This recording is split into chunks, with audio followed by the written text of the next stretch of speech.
Mathematics में आपका स्वागत है। इस वीडियो में सीखेंगे रूट का गुना।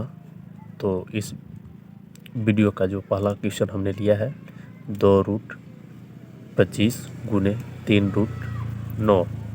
तो इस प्रकार के क्वेश्चन को हल करने के लिए सबसे पहले जो बाहर में जो अंक दिख रहा है, यानी कि यहाँ पे 2 दिख रहा है और यहाँ पे 3 दिख रहा है, तो ये दोनों को यहाँ पे लिखेंगे 2 गुने 3। अब यहाँ पे एक चीज़ को समझना है कि 2 और रूट के बीच में यहाँ पे कोई चिन्ह दिख नहीं रहा है, तो इसका मतलब यह है कि यहाँ पे गुना का चिन्ह उपलब्ध है। यहाँ पे भी 3 और रूट के बीच में दिख नहीं रहा है, तो यहाँ भी क्या है, गुना है। तो इस तरह से हम गुना यहाँ पे लिख लेंगे। अब यहाँ पे √25 है, तो √25 का गुणज अगर निकालेंगे, गुणज √25 यहाँ पे जो है, तो यानी कि रूट के अंदर जो संख्या रहता है उसका वर्गमूल निकाला जाता है। तो 25 का वर्गमूल अगर निकालेंगे तो यहाँ पे 5 आता है। तो यहाँ पे परफेक्ट नंबर है 25, तो 25 का वर्गमूल कितना होता है, 5। तो यहाँ पे 5 लिख लिए। इसके बाद √9 जो है, तो 9 का वर्गमूल अगर निकालेंगे तो यहाँ पे 9 भी परफेक्ट नंबर है। जो 3 का वर्ग होता है 9, और 9 का वर्गमूल होता है 3। तो 3 का वर्गमूल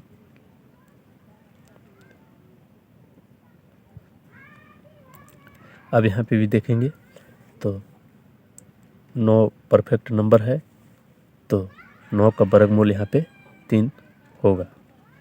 इस प्रकार यहाँ पे सभी संख्या गुना में उपलब्ध हो चुके हैं।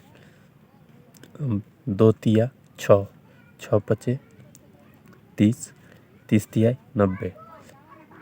इस प्रकार 90 इस क्वेश्चन का सही उत्तर हो जाएगा। दूसरा क्वेश्चन है 5√4 गुने 6√16 गुने 7√36। तो यहाँ पे जो क्वेश्चन है तो सेम वही है,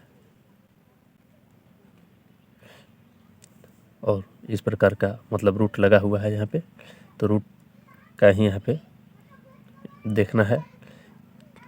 तो पहला क्वेश्चन हमने देखा। दूसरा सवाल है 5√4 गुने 6√16 गुने 7√36। तो यहाँ पे भी जो बाहर संख्या है, रूट का जो बाहर संख्या है, तो यहाँ पे रूट से बाहर जो है 5 है, यहाँ पे रूट से बाहर जो है 6 है, और यहाँ पे रूट से बाहर जो है 7 है। तो बाहर वाली संख्या को पहले यहाँ लिखेंगे, 5 है, फिर 6 है, फिर यहाँ पे 7 है। तो बाहर वाला जो संख्या था उसको लिख लिया हमने। इसके बाद रूट के अंदर वाला संख्या पे बचा हुआ है।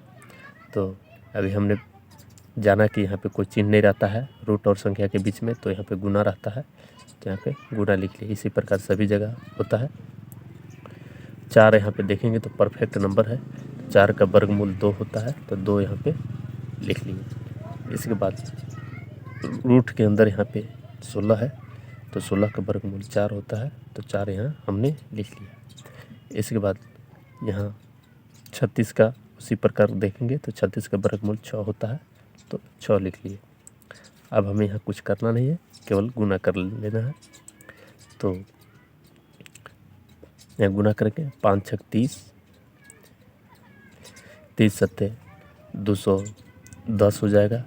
210 दूना 420, और 420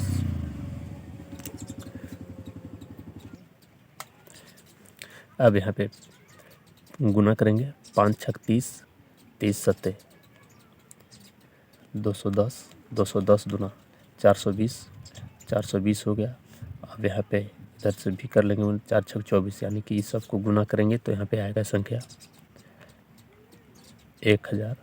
यहाँ 1000 नहीं होगा, यानी कि 10,080 यहाँ पे आंसर होगा। इस प्रकार सिर्फ गुना करने के लिए रह जाएगा। तो दूसरा क्वेश्चन का आंसर जो हुआ 10,000। तीसरा क्वेश्चन हमने लिया है तीसरा क्वेश्चन है 5√100।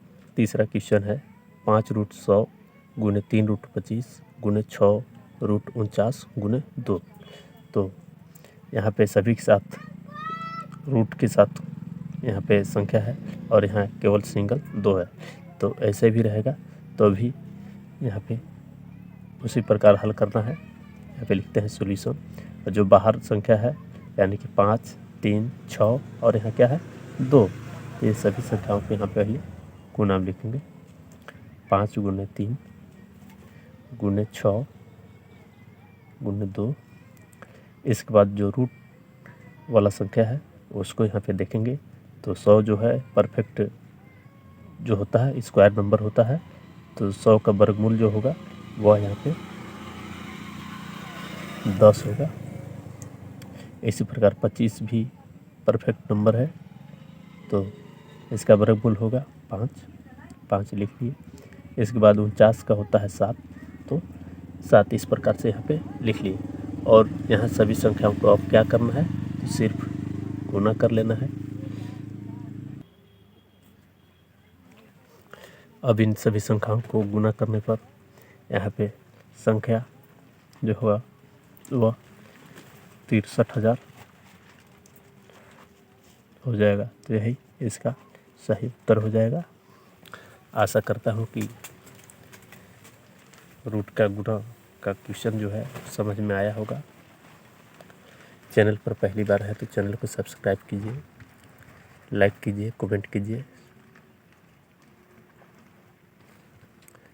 धन्यवाद।